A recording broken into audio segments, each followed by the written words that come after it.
Vamos a invitar a los guardianes del fuego que enciendan el fuego. Tan cierto como en la mañana se levanta el sol, tan cierto que cuando le hablo él me puede oír. Dios está aquí, tan cierto como el aire que respiro, tan cierto como en la mañana se levanta el sol, tan cierto que cuando le hablo él me puede oír.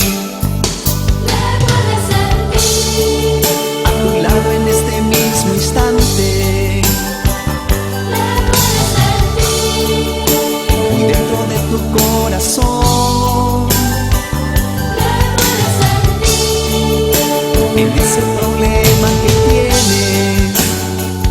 Jesús está aquí. Y si tú quieres le puedes sentir.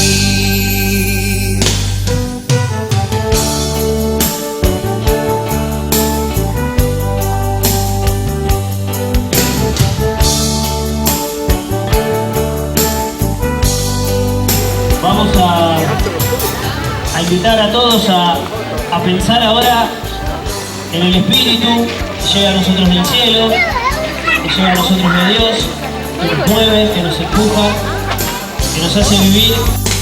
Santo, santo, santo. Fíjense que el fuego, mientras va consumiendo todo lo que hemos presentado, todo lo que hemos ofrecido, también nos ilumina.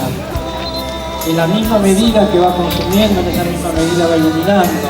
Entonces, todo lo que hemos dejado, todo lo que queremos dejar en la presencia, en ese fuego del amor de Dios, que es el Espíritu Santo, también que sea una luz nueva en nuestros corazones, en la familia de cada uno de ustedes, en esa familia de San Pedro y San Pablo que queremos construir cada día, como decía Leo, siendo cada uno de nosotros una tierra fértil, un terreno bien dispuesto.